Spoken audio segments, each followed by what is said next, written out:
Hello team, welcome to another ATP Geopolitics video with myself, Jonathan MS Pearce. This is Ukraine War News Update, first part thereof, the 9th of March 2025. I am still sporting some Canadian apparel, this time the Edmonton Oilers NHL jersey, because Canadian brothers and sisters, sticking with you in the economic trade war in the way that we're sticking with Ukraine in the conventional war. Anyway, we're going to look at the Ukrainian general staff figures for the Russian losses for the day before. All the usual caveats apply, of course. You can find them in the description to the video below. 1,180 personnel lost. That's an uptick from yesterday, which was on exactly on the nose of 1,000. So that's a fairly significant increase. 6 tanks and 14 troop-carrying AFVs, proportionally about the same place in terms of where the daily averages normally are, and then another day of phenomenal artillery systems losses, 58. That's almost 3 times the daily average. Something funky is definitely going on there. 3 multiple launch rocket systems and 2 anti-aircraft warfare systems. Again, pretty good in those categories. We've seen a lot of artillery and a lot of anti-aircraft warfare systems taken out over the last month consistently. 142 vehicles and fuel tanks is very high in that category, and 1 piece of special equipment. Some very high numbers of drones, 190. I mean, goodness me. Let's look at Dell, good old Dell. I had a chat with him on the socials yesterday, and he's all right, which is good. I'd like to go for a pint with him. He used to live around the corner, but doesn't anymore. Dell, damn you. But anyway, let's remove my face from here.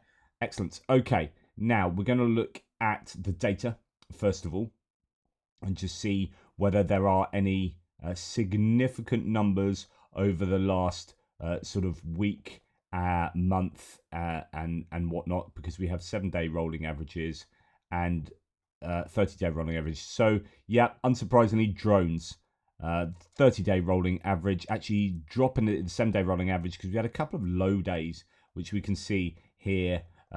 I say low days, 60, 86, 80 and 95. Yeah, that's still pretty damning. I was listening to someone, John Sweeney, yesterday on Silicon Curtain, who was rightfully remembering that we used to think there were bad days when there were 15 Shahed drones released right nearer the beginning of the war, or sort of a year into the war. And now we're up to sort of 200. So when you see a day of 86, you're thinking, oh, that was a low day.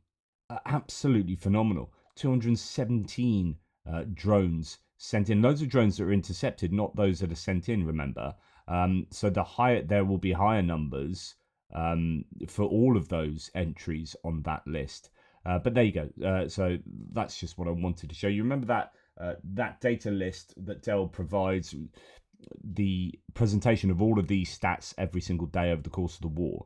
That is available every day. That is linked to the hits and losses video description in there. Okay, so I think that's a fairly good day for the Ukrainians, all things considered. Now, Andriy Perpetua has said we counted 3,788 dead Russians in a month of February. Let's do the maths on that. That's an average of 135 every single day, which is pretty devastating for the Russians. That's the visually confirmed deaths of Russian soldiers. And of course, when you look at these numbers, that's going to include wounded, and it's going to include POWs and deserters, and also there's a lot of guesstimation that will be in place for that particular category over and above any other category on this list, because you just can't tell how many people are in a vehicle that's blown up or a bunker that's destroyed. You don't know how many are wounded, how many are dead. What Andriy Perpetua and his team do is literally look at those kind of drones dropping munitions on Russians that end up killing them, that kind of stuff. I mean, it's pretty macabre, very psychologically harmful, I think, activity to do, but nevertheless they are doing it, and they are noting 135 a day on average. That is a phenomenal number to have as your baseline minimum of deaths every single day, and just think that 3,788 in the month of February, the smallest month of the year, and then compare those deaths to, say, the Afghanistan conflict over all of those years, and you're thinking, wow, just 1 month and the Russians are losing that many people. It's absolutely staggering. Okay, what other info do we have? So a MiG-29, Ukrainian MiG-29 crew destroyed a hangar with equipment and a group of Russian troops. Overnight, APCs and infantry fighting vehicles were moved in, but Ukrainian intelligence took note. At dawn, as the Russians prepared their equipment, Ukrainian aviation delivered a precise strike. And that was in the Kursk direction. So good news there. We can have a look at... Oh, of course that was going to turn the music back on.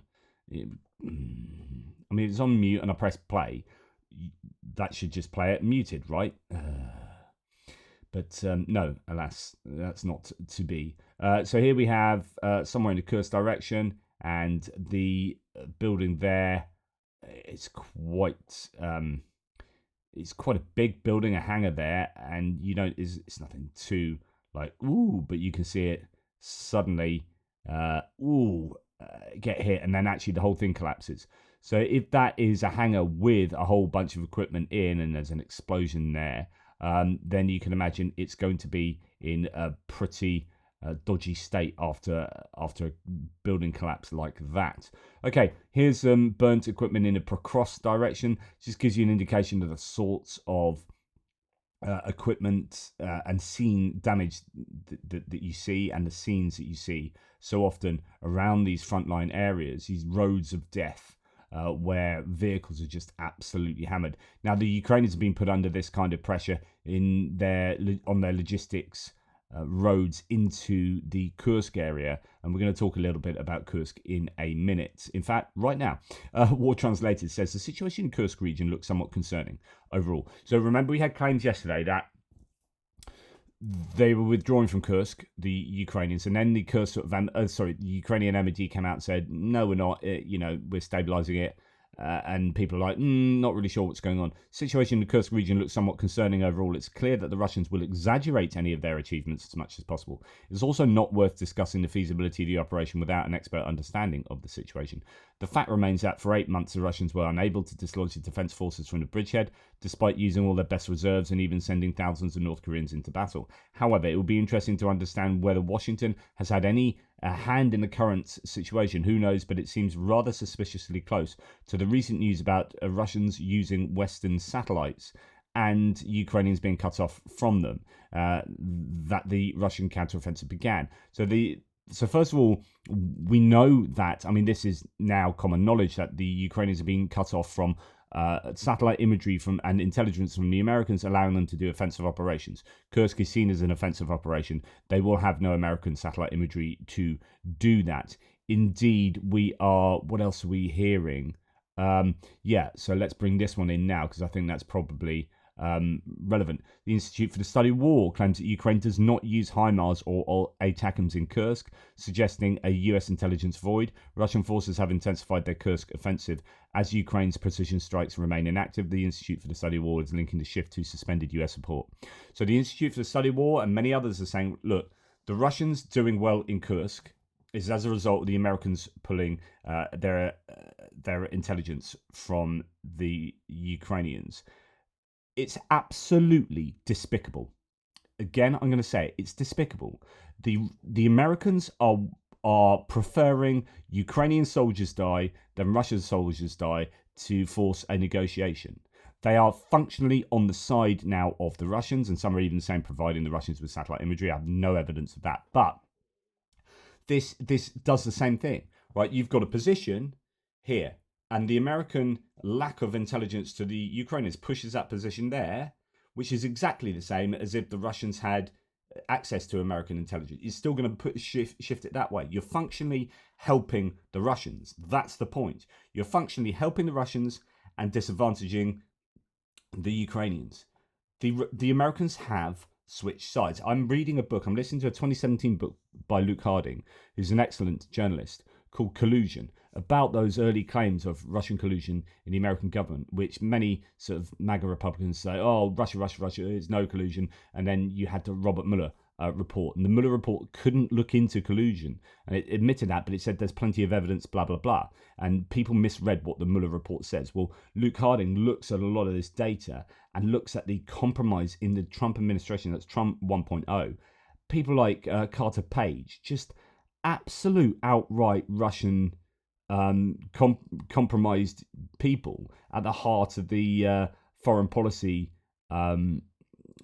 team that Trump put around him. It's just incredible. And so when we're here now thinking, well, they've changed sides, I'm like, yeah, they pretty much have. And actually, there's a number of people around Trump who will be fine with that. That's actually what they are wanting, arguably. It's absolutely incredible. And Kursk is an example of where the Americans are killing Ukrainian soldiers. They've gone from helping to kill Russian soldiers to helping to kill Ukrainian soldiers. That's their decision. That's a Trump administration's decision. And if you're still a Trump supporter and a Ukraine supporter, I don't know how you sleep at night. Unless you say, I'm a Trump supporter, but I understand that he is killing Ukrainians. And I'm a Ukraine supporter, but I find the value of everything else over there more than the value of what he's doing in Ukraine. So earlier came a report that seemed too crazy to believe. So I reported on this yesterday, but there's now video evidence to support it. Russia tried to get behind the Ukrainian lines in Kursk by climbing into a disused gas pipeline. I think that's a Druzhba pipeline leading right into Sudzha. But Ukrainian drones spotted them and caught them. Actually, there are some claims that we'll get to that in a second. It might not have been the drones that spotted them. It might have been some intel. So Russian assault troops suffocated in a gas pipeline, literally suffocated, some of them, apparently, near Sudzha in the Kursk operational zone. Ukraine's airborne assault forces have confirmed that the enemy attempted to use gas pipeline to establish a foothold in the outskirts of Sudzha in the Kursk operational zone. And here we have Russians actually then reporting it. And we have there's lots of imagery coming out of them doing this doing this mission. Now, remember the story about the 100 or so Russians that went into the gas pipeline in the Kursk region to sneak behind Ukrainian lines. Russian military channels are now reporting that most of them were killed, either because of suffocation or by Ukrainian drones or cluster munitions. So they rained down hell on them. And indeed, then we're hearing Intel Schizo now reporting that here we have an OPSEC, operational security, example of the day, and a lesson learned, cautionary tale of like not posting stuff on social media when you are fighting on the front line. So 100 Russians got slaughtered at the pipelines because they made some posts before the battle about the urgent need for oxygen tanks. So the claim here, so oxygen cylinders are urgently needed in Kursk tomorrow, very urgent. Questions why, etc. Automatically banned for the bottle. Who can help? I'm really waiting. And then potentially there were claims, I think, about knowledge getting out of them doing that, and then that could have alerted the Ukrainians to them being in the pipelines rather than just a random reconnaissance drone spotting them doing so. But I can't confirm that. Other than, just noting that that there are claims that they were posting things dubiously on social media, the Russians.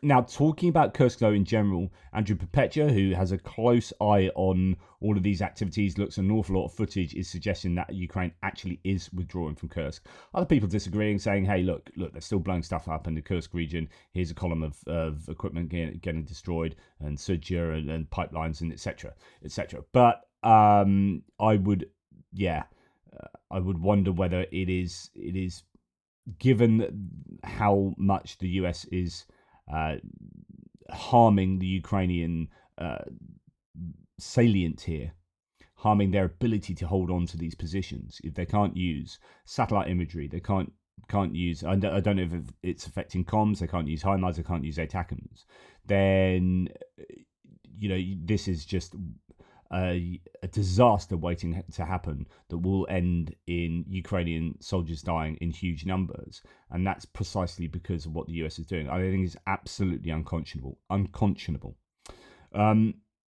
No reports, moving on to distant strikes, says that the Ukrainian Air Force reported 119 Shaheds launched, 73 shot down, 37 were suppressed by electronic warfare. That's 110, meaning 9 got through again. So fairly significant numbers of drones are getting through every single night at the moment, and we must question whether, because that also coincides with switching off intelligence. Although the Americans have denied that they are stopping defensive operations from taking place, it seems very dubious that the uptick in drones that have got through air defenses has completely been correlated with the switching off of intelligence. Anton Gerashenko says a Russian attack on critical infrastructure object in Zaporizhia region might be disruptions to gas and heating for local residents, according to the authorities there. Russia keeps attacking Ukrainian civilians, as Anton Gerashenko says. Okay. Kyiv Independent reports that Ukrainian drone reportedly attacked. So, okay, we're just going to look at a number of different attacks of Ukraine into Russia last night. And while there's been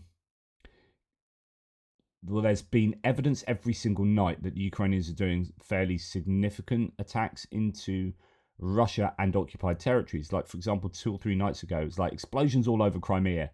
We're not hearing anything on the socials, or I'm not at least hearing anything on the socials the day after in the way that we normally would. And I don't know whether that is because there's so much talk about other things that kind of information is getting drowned out, or whether the Russians are being extra careful about what information is being released and clamping down heavily on people releasing video evidence of these strikes, or whether these strikes are just all happening in places where people are not able to record them, or whatever. But there seems to be a lack of evidence of Ukrainian strikes, even though we're hearing at the time that, the Russians are reporting Bavovna, explosions here, explosions there, and blah, blah, blah. We're just getting very little battle damage assessment. Anyway, last night was a night, again, where there were a number of places that appeared to have been hit. Ukrainian drones reportedly attacked an oil depot in Russia's Chuvashia region for the first time. The Burevestnik oil depot lies over 900 kilometers from the Ukrainian border. This is really quite a long way away.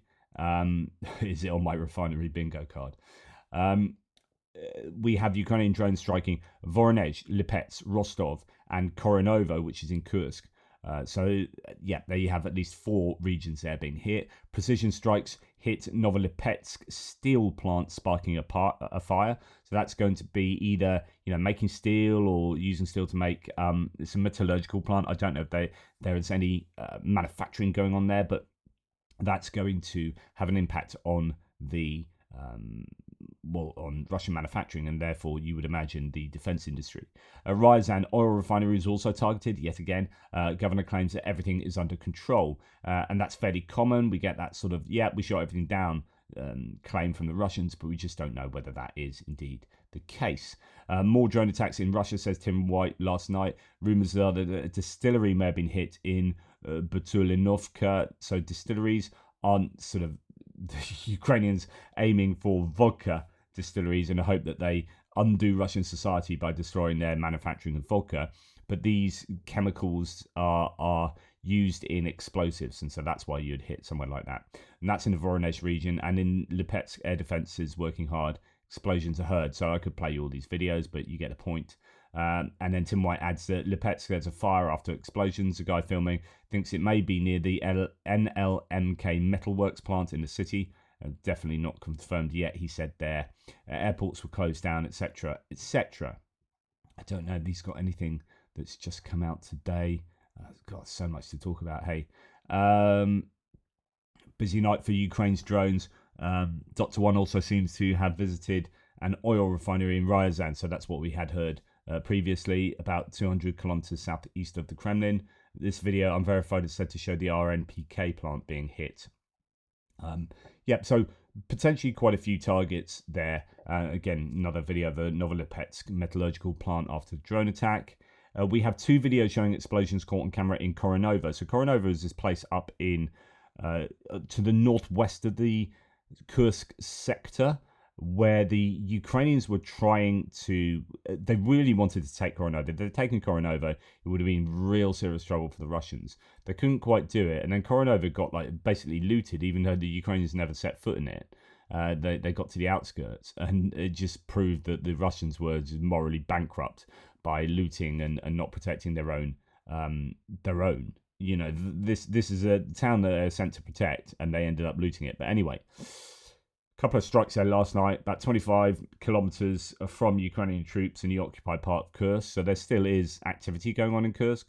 A second video showing another attack on Koronovo, a village in the Kursk region. It's bigger than a village. It's a decent sized town. And in a written statement, a Maxar representative, so the Maxar Technologies are the people that run these satellites that were contracted to the American government, and then they've cut that so that Ukrainians can't have access to the the satellite imagery. And I've been wondering whether they're shutting this off to other companies, because they keep talking about Ukrainian contracts, were all cut, as if there were, or was it Ukrainian groups or something like that? I wasn't quite sure whether these were Ukrainian concerns that sat under the US government, and whether those Ukrainian concerns could then go, whether they were government concerns or whether actual groups of Ukrainians, and if those Ukrainians could then go and just publicly buy that Maxar satellite imagery rather than getting it through government contracts in the US. And if the US had turned off those government contracts, is it shutting down further access? So in a written statement, Maxar representative informed Euromaidan Press that the US government's decision only impacts one program or contract, the GEGD contract, which I talked about yesterday, which is paid for by the US government. The US government has decided to remove access to Ukrainian accounts in their program. However, Ukrainians can access Maxar imagery through other non-US government Maxar programs and contracts. So I think that means that the US is just turning off payment for that through US contracts that help the Ukrainians.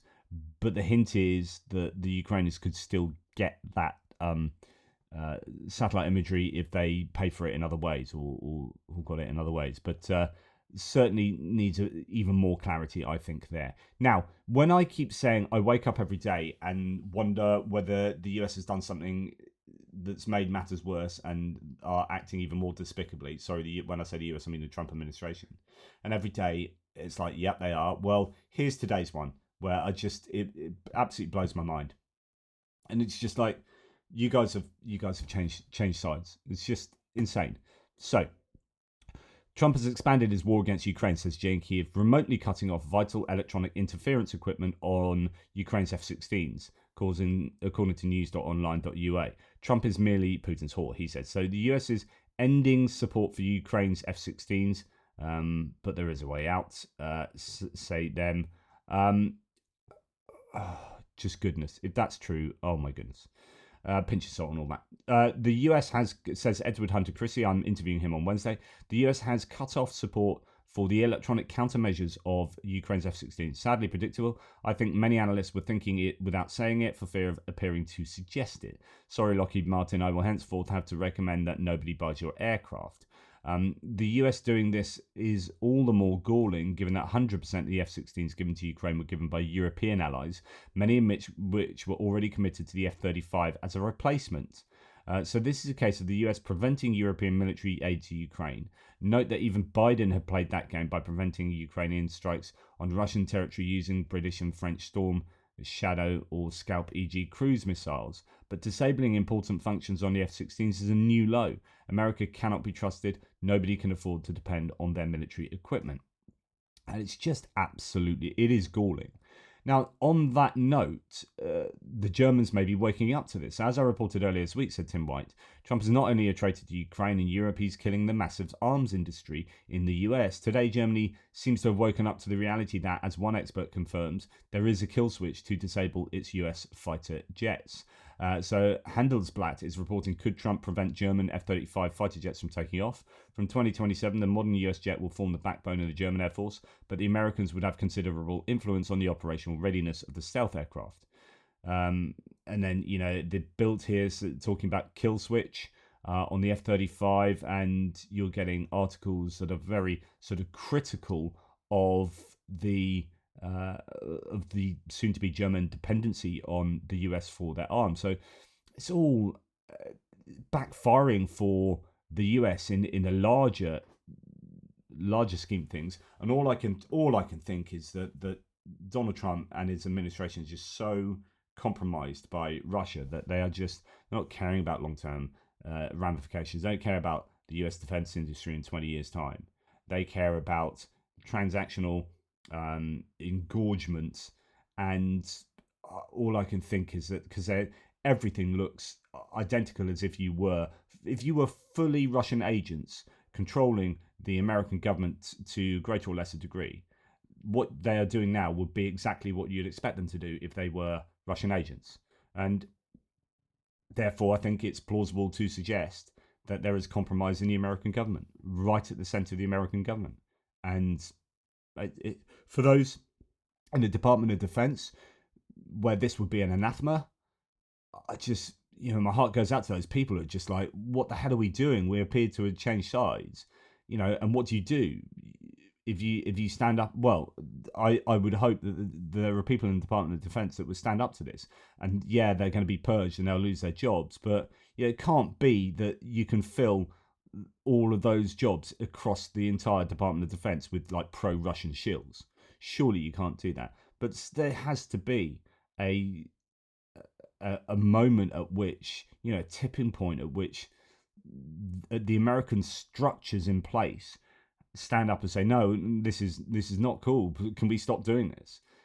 Unfortunately, we don't seem to have met it at the moment. There are some Republicans that are showing a bit of discontent, but they know that as soon as they do that more formally, they end up getting sort of primaried or destroyed online, and therefore their PR is absolutely battered and they lose their jobs type thing. So it's a terrible situation. Ukraine is preparing apparently a third strike on the Crimean bridge, according to Navy Commander Naj Papa. The Ukrainian Vice Admiral is optimistic that Ukraine can destroy the Kursk bridge, writes The Guardian. There is a saying, God loves a trinity, he said. I don't know about that, and I'm not even sure that it's quite the target it once was. I mean, it would be great to destroy that. I don't know. I can think of arguments for and against destroying it, and it depends if you're using huge amount of ordnance to destroy that. It depends how you do it. Like if you're having to use like 20 Taurus missiles that you don't really have, but if you suddenly get given Taurus and then you use them all to destroy that, the question is that worth it? Is it better to use those Taurus in other ways elsewhere? I don't know. Turretsk, it's looking still pretty good for the Ukrainians there. The Ukrainians managed to advance inside the city, retaking a big part of the Zabalka micro district. I'll do a frontline update today, but they have almost surrounded Russians there. So where the Ukrainians are suffering up in Kursk, they're doing better in places like Chasiv Yar and Turretsk and around Pokrovsk. Now, we've had Elon Musk come out and say this yesterday. I literally challenged Putin to one-on-one physical combat over Ukraine, and my Starlink system is the backbone of the Ukrainian army. Their entire front line would collapse if I turned it off. So this looks like a veiled threat to turn off Starlink for Ukraine. And what I'm sickened by is years of slaughter in a stalemate that Ukraine will inevitably lose. Anyone who really cares, really thinks and really understands wants the meat grinder to stop. Peace now. So I think this is a veiled threat. I wonder if he did turn Starlink off for Ukraine, whether he would lose an awful lot of money in subscriptions. There are so many subscriptions being paid for because it's not so much the kit itself, but it's a monthly subscription you have to pay. Poles are paying for that. Ukrainian soldiers themselves, etc., etc. You would get a massive loss of income from turning Starlink off there. But then I think you'd just get kickbacks across Europe where people are like they would be cancelling their Starlink in boycott as well. So I think that's probably why he hasn't already, but he's threatening to there, clearly. The entire Ukrainian front would collapse if I shut down Starlink. No report says Musk claims he's tired of the war, which Ukraine is inevitably losing. He also calls for sanctions against Ukrainian oligarchs, especially those with property in Monaco. Well, let's have a look at that. So here... there's another one where he is calling for sanctions on oligarchs, where people are like, why are you not calling on sanctions on Russian oligarchs? Why is all of this against Ukraine? and none of it against Russia. It's disgusting. Then he's calling again, as Mike Lee, a senator from Utah, is calling for the US to exit NATO now. Elon Musk says we really should. Probably doesn't know that you need a supermajority, but they functionally are exiting NATO. And by the way, as someone pointed out to me yesterday, it was Evan, wasn't it? I predicted, and I'm going to pat myself on the back, I predicted that the US would functionally pull out of NATO. I said they won't be able to because of the supermajority needed in the Senate to do so, but they can do other ways of pulling out of NATO, such as not funding certain things, not doing exercises, and that's exactly what they're doing right now. So they're doing it. They're doing exactly what I predicted. I get imposter syndrome so often, so it's nice when some of my predictions at least are wholly, although it's not nice because I'd rather that was false. But anyway, we really should.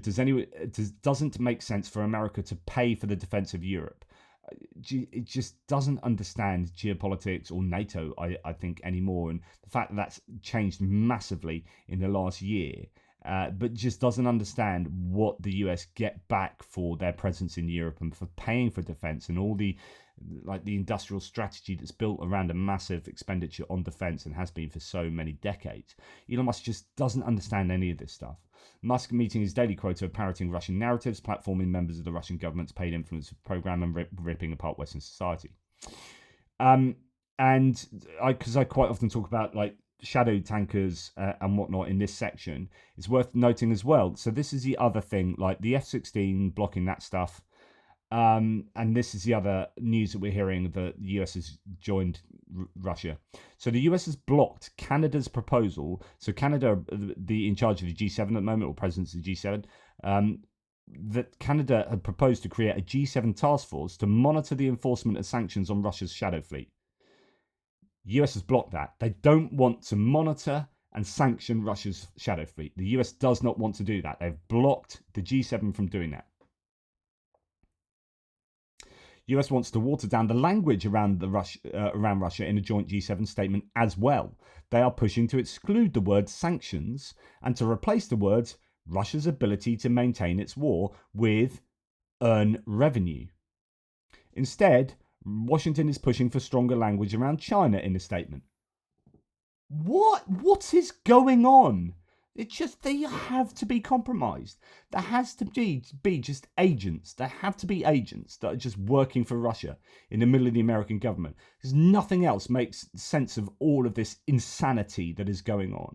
Now, John Bolton is talking about the intelligence sharing being turned off here. Just a commercial satellite imagery purchased by the U.S. government, which comes after the pause, obviously, in U.S. military aid and the sharing of intelligence. How long do you think the Ukrainians can hold up without that kind of support?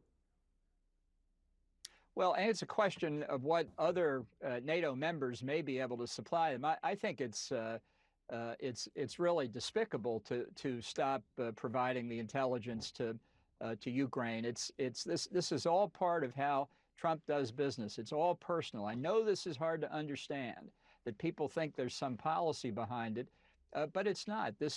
Trump believes that U.S. relations with other countries are embodied in his personal relations with the foreign heads of state. He thinks Vladimir Putin is his friend. He's never liked Zelensky, not since the famous perfect phone call in 2019. And this is what you're getting. But if I may come to this order suspending offensive cyber operations against Russia, this is a huge mistake for the United States. Forget Ukraine. This isn't going to make Russia more eager to come to the table. It's the rest of Trump's policies abandoning Ukraine and taking Russia's side that prevent Russia from coming to the table. Why should they negotiate when Trump gives them everything they want? And even more importantly, I think the cyber operators would tell you that part of what's important here, dealing with Russia, China, Iran, North Korea, any of our cyber adversaries, is to have what they call persistent engagement. If you're not always probing the Russians, you're giving them a chance to tee up their own offensive operations. If there were some deal here, a momentary truce, that'd be one thing. This looks to me like just another Trump giveaway. So stopping cyber attacks on Russia is a Trump giveaway to Russia. You need to keep probing all the time. You've turned off intelligence sharing with the Ukrainians. You are stopping military aid to Ukraine. You're literally doing everything. You're handing Russia Ukraine on a plate here, and it's despicable. And actually, he used the word despicable there, and it is. As a national security advisor under Trump. No, Trump 1.0. Now, the Daily Mail today reporting that Britain is urging Britain has been urged to form a breakaway Four Eyes alliance. So we have Five Eyes, where it's US, UK, Canada, Australia, New Zealand, and we share our intelligence, and we can therefore share the burden, and it's more efficient. But the US is so unpredictable now that apparently there are defense sources saying that Britain must develop a Four Eyes intelligence sharing alliance in response to Trump's actions over Ukraine. So urged to form breakaway Four Eyes alliance without the US after Trump's unprecedented decision to block intelligence sharing with Ukraine.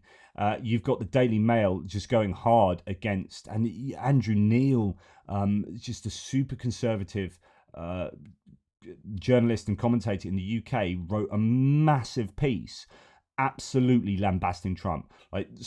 You have got a real problem for the Trump administration in terms of their PR outside of the US, and you've got issues with now intelligence sharing, where we are thinking you are not reliable enough allies. Like the US is just, for goodness sake, 6 weeks, and you've gone from being closest of allies to the biggest of turncoats. Absolutely incredible.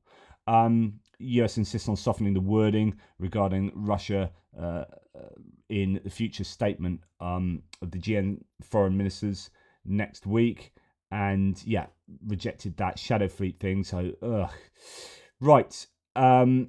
So Julia Davis here says the US has rejected a Canadian proposal to establish a task force that would tackle Russia's so-called shadow fleet of oil tankers. And here's the actual quote from Bloomberg.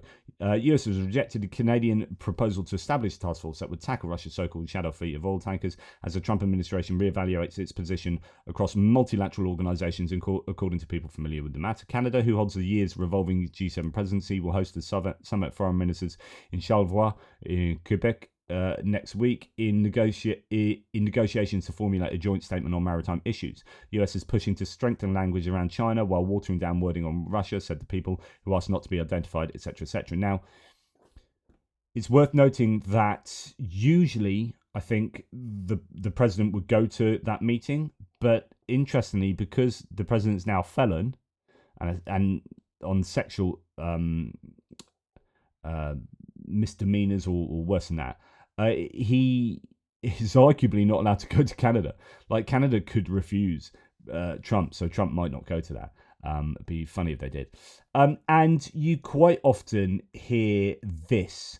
You hear people like, and Elon Musk keeps repeating this, Gonzalo Lira, that Ukrainians killed him. This journalist, this independent journalist was killed. It's like, no, he died in hospital, pneumonia related, blah, blah, blah. He was under arrest for things that he's rightfully under arrest for, and he was a terrible human being, blah, blah, blah, all of this stuff. But you never hear them talk about stuff like this. So, Ukrainian journalist Victoria Roshchina was brutally tortured in Russian captivity, according to an investigation by Slitsvo. .info. Victoria was captured in the summer of 2023. She was kept in the detention centres in Melitopol, Enerhodar, and the pre-trial detention centre number 2 in Russian Taganrog. There, Victoria's weight dropped to 30 kilograms. She was brutally tortured and had knife wounds on her body. Quote, I saw several knife wounds on her body, definitely on her arm and leg. Fresh knife scar between wrist and elbow in the soft tissue. A scar of roughly 3 centimetres, said a cellmate. When the Russian ombudsman checked the colony, the journalist was hidden and then transferred to a closed room. Victoria was last seen on September the 8th, 2024. On October the 10th, Victoria's father received a letter from the Russian Defence Ministry claiming that Victoria had died on September the 19th. There were no supporting documents or details regarding the circumstances of her death. Deepest condolences to Victoria's family. So no one like Elon Musk and Tucker Carlson, those lackeys, say anything about stuff like this. And a number of reporters, journalists who have died as a result of the war in Ukraine, as a result of Russian activity, it is phenomenal, really. It's just, one rule for one, another rule for everyone else. It's just such rank hypocrisy. Anyway, worth noting out that terrible stories like this are frequent in concerning this war. Anyway, thank you so much for watching. I really appreciate your support. You take care, and I'll speak to you soon.